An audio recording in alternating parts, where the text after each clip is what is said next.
United states की 15 शर्तें जो हैं, अमेरिका की 15 शर्तें क्या हैं? 15 शर्तों के साथ 30 दिन सीज फायर का जो ऑफर दिया जा रहा है, ये तो कमाल ही है। ये 30 दिन का सीज फायर, 15 शर्तें मान लो। ये इस तरह के नेगोशिएशंस आपने साप्ताहिक बाजारों में सुने होंगे।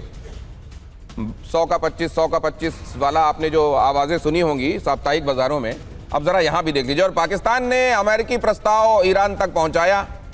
पाकिस्तान या तुर्की में बातचीत का प्रस्ताव, पाकिस्तान को अमेरिका ने मध्यस्थ बनाया। रॉयटर्स के हवाले से ये बड़ा खुलासा है।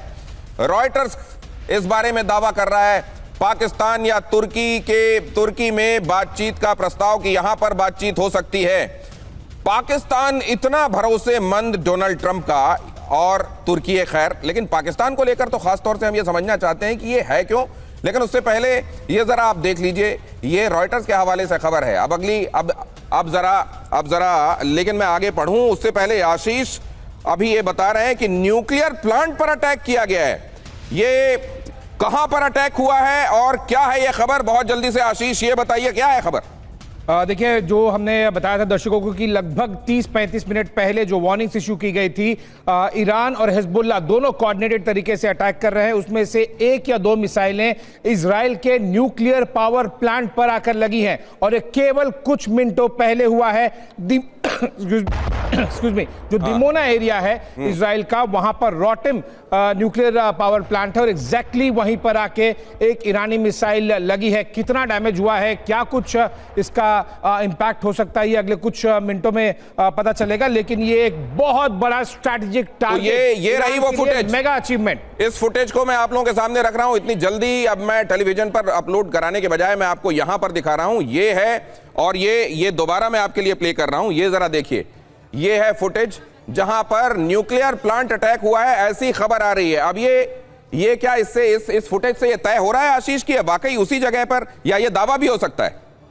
जी नहीं, ये फुटेज इजराइल से ही आ रही हैं, और ये एग्जैक्टली 30 से 45 मिनट के बीच में, जब 30 से 45 मिनट पहले ये वार्निंग्स इशू की गई थी कि हिजबुल्लाह और ईरान की तरफ से साइमल्टेनियस कोऑर्डिनेटेड अटैक हो रहे हैं। इस फुटेजेस को देख के, इस तरह के इमेजेस को देख के, जो कि अलग अलग तरीके से आ रही हैं, कुछ इमेजेस भी आ रही हैं, कुछ सीसीटीवी फुटेज तक आई है जो आपने कुछ सेकंड्स पहले प्ले की। इससे ये क्लियर हो रहा है इम्पैक्ट बहुत बड़ा है। ये इम्पैक्ट बहुत बड़ा है, फुटेज से ये क्लियर हो रहा है। लेकिन क्या न्यूक्लियर फैसिलिटी की कोर पर किसी तरह से इसका डैमेज हुआ है? नहीं, अब ये तो इजरायली ही खुद असेसमेंट करने के बाद। डिमोना पर लगातार जिस तरीके से हमले किए जा रहे हैं, डिमोना को निशाना बनाया जाना, शिमोन परेज, ये नेगेव में जो न्यूक्लियर रिसर्च सेंटर है, इसको लगातार निशाना बनाया जाना, ये बताया जा रहा है, बता रहा है कि ईरान किस तरीके से ये सबसे सेंसिटिव जगह जो इजराइल के भीतर है उसको लगातार वल्नरेबल बना रहा है। अब अगली खबर देखिए, ईरान के प्रतिनिधि अब्दुल मजीदी का बयान, जंग रोकने के लिए हमारी शर्तें माननी होंगी,